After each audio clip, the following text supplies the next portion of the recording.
안녕하십니까. 뉴욕중앙일보 경제부장 박기수입니다. 최근 가장 관심을 많이 가지고 계신 게 결국 도널드 트럼프가 대통령이 이제 당선이 됐는데, 그럼 앞으로 어떻게 될 건가, 여러 가지 측면에서 지금 상당한 양의 전망도 나오고 보도도 나오고 있는데, 오늘은 일단 그럼 과연 이게 이제 경제적으로 어떤 영향을 주로 미칠 건지 하는 것을 좀 집중적으로 보도록 하겠습니다. 여러 가지 정책을 공약을 했고, 캠페인 동안에 그게 사실 직간접적으로 다 이 영향을 미칠 겁니다.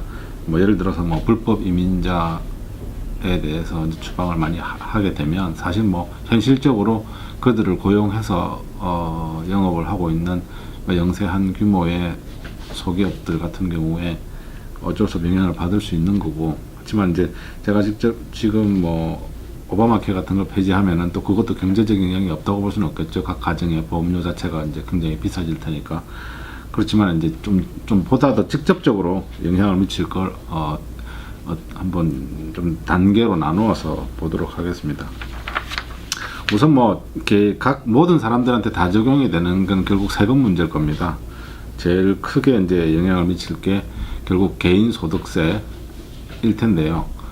지금 트럼프가 공약으로 내세운 건 결국 두 가지 원칙입니다. 일단 전체적인 세율을 낮춘다. 그러니까 세율에 지금 현재 7단계로 되어 있는 걸 지금은 최고 세율이 이제 39.6%고 7단계로 이렇게 소득에 따라서 이렇게 그 세율이 다르게 적용이 되는데, 이걸 그냥 3단계로 12%, 25%, 33% 이렇게 세 가지 단계로 나누어서 적용을 좀 단순화시키는 데다가 각 세율이 적용되는 그 기준선, 트레시홀드라고 그러죠. 그 기준선 자체를 굉장히 높여버리기 때문에 똑같은 소득이라고 해도 지금보다 세율이 낮아지는 효과가 있습니다. 그러니까 그래서 결국은 대부분 사람들 세금이 다 낮아집니다. 아주 소수의 사람들을 제외하고서는 대부분 사람들이 그러니까 직장인들이건 그냥 개인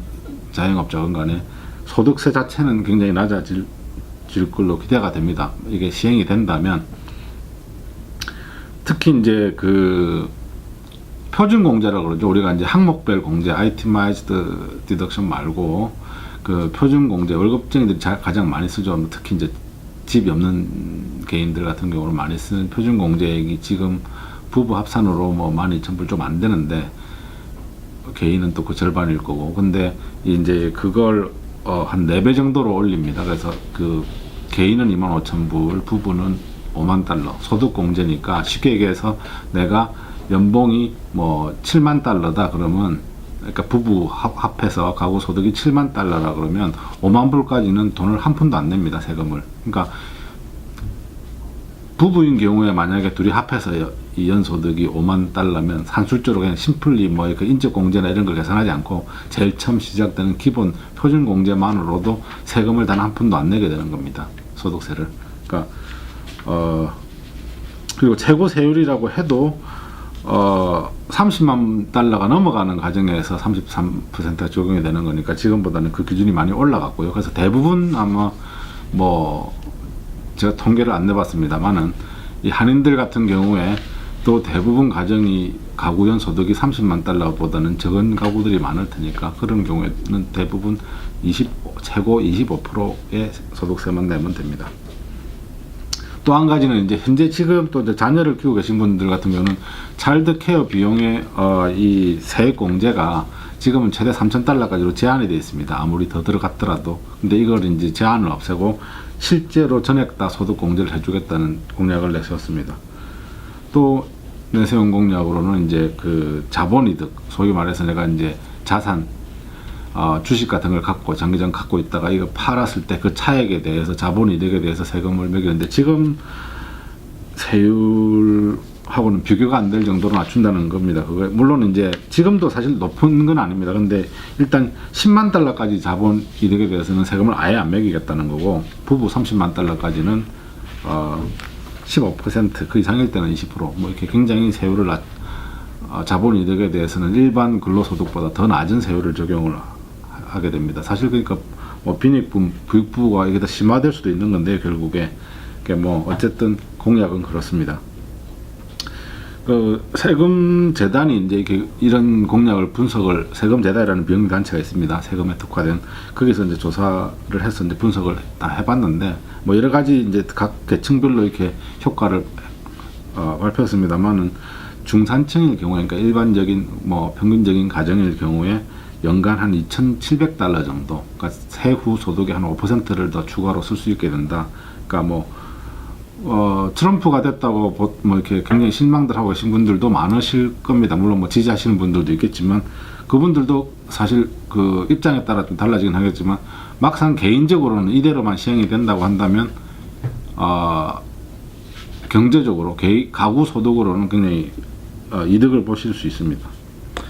또 이제 학자금 부채가 있는 분들도 많을 텐데 또 파격적인 또 공약을 해놓은 게 있습니다. 그러니까 해마다 자기 학자금을 상환할 때 소득의 12.5% 한도 내에서만 내면 되고 그 이상은 낼 필요가 없고 그것도 그 상태로 15년만 내면 그 학자금 액수가 얼마가 남았든 간에 다 나머지는 채무를 변제해 주겠다는 공약도 내셨습니다.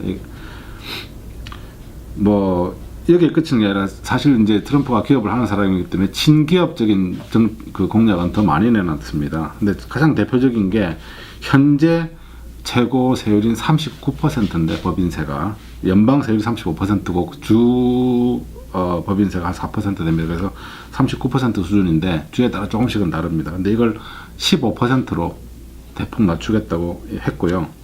그 해외로 나가 있는 수조 달러에 이르는 그 미국 기업들의 자산들을 들여올 경우에 1회에 한해서 처음 한 번에 한해서는 10%만 세금을 매기겠다. 기업들의 소득에 대해서. 그러니까 이 특혜를 준다고도 볼 수 있는데 어쨌든 뭐 미국으로 돈을 들여오게 하기 위해서 그렇게 한 건데 어쨌든 그렇게 공약도 했습니다. 뭐 듣기에는 굉장히 좋습니다만은 문제는 뭐냐면 이 세금 재단이 파악한 바에 따르면 이대로 했을 경우에 최소한 세금으로만 정부의 세금 수입이 줄어드는 것만 앞으로 향후 10년 동안 뭐 한 6조 달러가 될 거다. 그럼 과연 이 돈을 어디서 마련을 하느냐? 안 그래도 지금 미국 정부가 적자인데 과연 이런 정책들을 시행을 했을 때 발생하는 걸 어떻게 메꿀 건가? 뭐 트럼프는 이제 그 선거 운동을 할 때는 이렇게 되게 되면 기업이나 개인들이 개인들은 소비를 많이 할 거고 기업들이 더 그러면 사업이 잘 될 거고 그럼 사람들 더 많이 고용을 할 거고 사람들이 더 이제 일자리가 늘고 소득이 늘어나면 사람들이 쓰니까 또 그만큼 세금은 더 거칠 거고 뭐 그래서 된다라고 했지만 그거는 이제 본인의 생각인 거고 실제 이 객관적으로는 그게 잘 뒷받침이 안 됩니다. 그래서 과연 이런 계획들이 아무리 같은 공화당이 이 주도권을 갖고 있다고 해도 과연 이 하원과 상원에서 이런 방안이 과연 법안으로 정식 통과가 될 수 있을 건지 이렇게 세제를 개편하는 게 그거는 아직은 미지수입니다. 결국은 만약에 그런 걸 가능하게 하려 그러면 유일한 방법은 지금 시행되고 있는 각종 그 연방 정부의 사회복지 프로그램들 소셜 연금은 사실 복지라기보다는 직장인들이 자기들이 근로활동한 낸 돈을 돌려받는 건데 그게 2034년이면 다 사회보장연금 기금이 고갈이 됩니다. 고갈되는 걸로 지금 예고가 돼 있고 근데 지금 그랬을 때 그걸 연금을 축소시키거나 또는 메디케어 혜택을 축소시키거나 또는 또 저소득층한테 지원이 되는 SSI라든가 또는 푸드 스탬프 이런 거를 각종 복지 시스템에 복지 프로그램에 나가는 돈을 줄일 수밖에 없지 않겠냐는 건데 문제는 트럼프가 여기에 대해서는 지금까지 뚜렷하게 언급을 하질 않고 있습니다. 그러니까 이걸 줄이겠다 안 줄이겠다는 그 말 자체를 하질 않고 있습니다. 그럼 유일하게 할 수 있는 부분은 그거겠죠.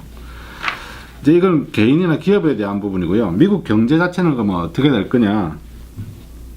이거는 보는 사람에 따라 조금씩 다릅니다. 근데 지금 뚜렷 확실하게 알 수 있는 건 뭐냐면 첫째 그 물가나 이자율은 상당히 오를 가능성이 많습니다. 지금 현재 트럼프는 미국의 물가 상승률이나 이런 어떤 이게 굉장히 낮다, 너무 속도가 느리다라고 보고 있기 때문에 그것 때문에 이제 그 제니 옐런 연준 의장하고도 많은 설전이 있었고요. 그래서 이자율 수준이 현재 타겟인 그 연준 타겟인 2%보다는 한 2배 정도 되는 4% 정도로 목표를 잡고 추진을 할 겁니다. 그런 맥락에서 2018년 1월이 임기가 만료되는 제니 옐런 연준 의장은 아마 교체될 가능성이 굉장히 높다고 봅니다. 그리고 또 이 그 인프라에다가 10년간 1조 달러를 투입을 하겠다 해서 뭐 공적 사업에 많이 투자를 하긴 할 겁니다. 근데 이것도 역시 아까 말씀드린 의회에서 과연 승인을 하겠냐는 의문은 남고요. 또 이제 소비자들 입장에서는 한 가지는 또 고려를 해야 될 게 이 보호주의 정책을 무역 정책을 내세웠기 때문에 자유 무역 협정들이 상당히 다 재협상도는 재검토가 될 겁니다. 그래서 당연히 특히 이제 중국에 대해서는 45%의 이 징벌적인 관세를 매기겠다고 중국을 환율 조작국으로 지정을 해서 하겠다고 하기 때문에 상당한 수의 지금 메이드 인 차이나 제품이 들어오고 있는데 이것들이 굉장히 가격이 올라갈 가능성이 많습니다. 그래서 뭐 소비자들 입장에서는 굉장히 뭐 비싼 물가를 맞이하게 될 수도 있고요. 만약에 된다면. 그리고 또 반대로 기름값은 한동안 안 올라갈 것 같습니다. 왜냐하면 뭐 이 여러 가지 환경적인 이유나 여러 가지 이유로 제한을 했던 이 셰일 원유나 천연가스 개발이나 이런 부분에 대해서 적극적으로 규제를 풀고 대량 생산을 하겠다고 했으니까 아마 한동안은 기름값은 좀 싸게 유지가 되지 않을까 그렇게 보입니다. 예, 다음에 또 자세한 내용이 나오는 대로 소개해 드리도록 하겠습니다. 감사합니다.